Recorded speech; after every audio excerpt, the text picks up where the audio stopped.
And with 24 hours comes more clarity about what it was this country witnessed in the U.S. Capitol, about what the world watched play out right here in the U.S. Tonight, after one of the darkest days in U.S. history, there are calls for the president to be removed. Some lawmakers are demanding impeachment or use of the 25th Amendment. And ABC News has learned tonight that even some Republicans and key members of the president's inner circle have discussed this.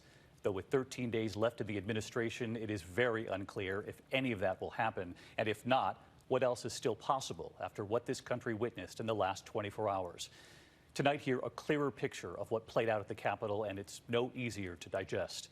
It was not long after the president told his supporters to be strong, to march on the Capitol. I'll march with you. The first barricades were pushed out of the way, officers clearly outnumbered. The mob, fueled by the president's words, swarming the Capitol grounds. There were so many images of those who broke through doors and windows, climbing up the walls of the Capitol, crawling through windows, pushing through those doors and right past metal detectors and what was left of security. Officers trying to keep them from reaching other floors, clashes on the stairs. Another group of rioters, too much for this lone officer, who turned around and ran back up the stairs. Those chilling images of armed guards in plainclothes protecting the House chamber, with barricades at the door, guns drawn, frightened lawmakers told to shelter in place and to keep their gas masks right at their sides. The siege went on for hours, and you could see the police flashbangs deployed at the Capitol to push them all back. Tonight, ABC News has learned the president rebuffed initial requests to call in the National Guard as this was all unfolding as he was watching, and that it wasn't until several White House officials intervened, quote, for the sake of the country, that troops then headed to Capitol Hill. And once the Capitol was cleared, Congress then went on to certify the Electoral College vote, Vice President Pence presiding, declaring Joe Biden America's 46th president. Tonight, hear the fallout and, of course, the serious questions, so many still unanswered. We're going to carefully guide you through it all, beginning with our chief White House correspondent, Jonathan Karl. We're coming for you! As his supporters swarmed the Capitol building, President Trump was in the White House watching it all unfold on television. ABC News has learned that the mayor of Washington called the Pentagon pleading for help. Desperate, she then reached out to the president's advisors. At the same time, congressional leaders made the request to Vice President Mike Pence. But Trump praised his supporters even as he told them to go home. So go home. We love you. You're very special. But tonight, the White House released a very different message. The demonstrators who infiltrated the Capitol have defiled the seat of American democracy. To those who engaged in the acts of violence and destruction, you do not represent our country. And to those who broke the law, you will pay. It came as Democrats called on Vice President Pence to invoke the 25th Amendment to remove the president by a vote of his cabinet because he is mentally unfit. And by inciting sedition, as he did yesterday, he must be removed from office. While it's only 13 days left,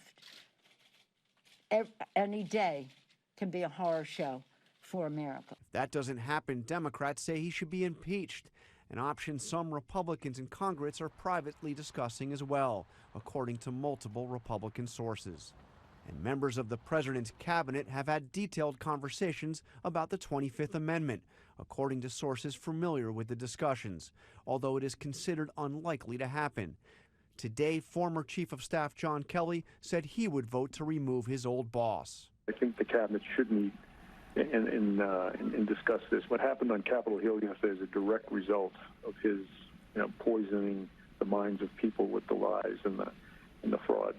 Today, one cabinet official resigned, Transportation Secretary Elaine Chao, wife of Senate Majority Leader Mitch McConnell. She said what happened yesterday, quote, deeply troubled me in a way that I simply cannot set aside. Former members of the Trump administration placed blame squarely on President Trump.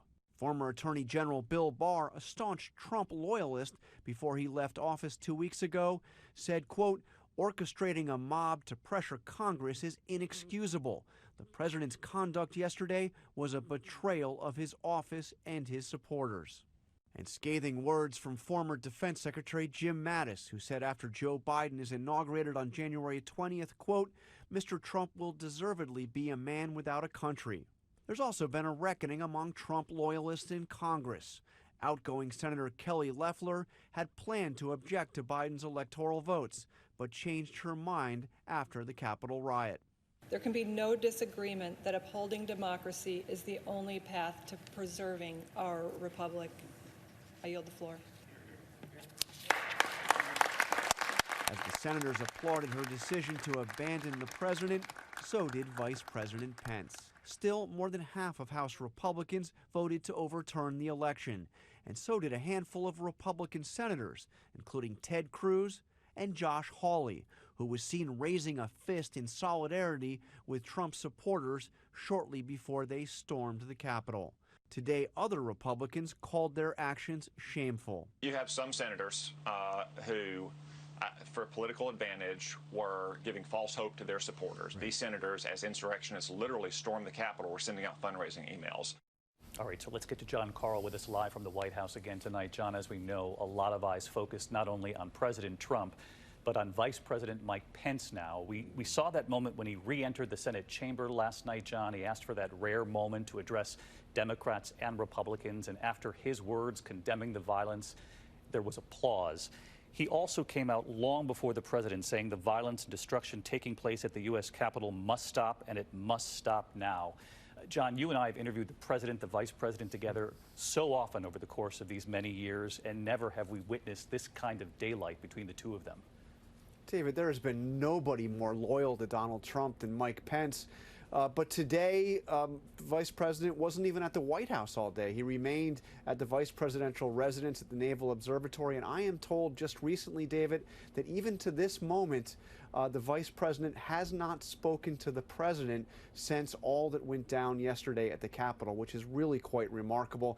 And by the way, David, I am also told that the president has told advisors that he would like to issue himself a pardon for himself before he leaves office. Now, while we know the president can pardon anybody, it is far from clear whether or not he could actually pardon himself. That would be another test that we have not seen yet. John, thank you.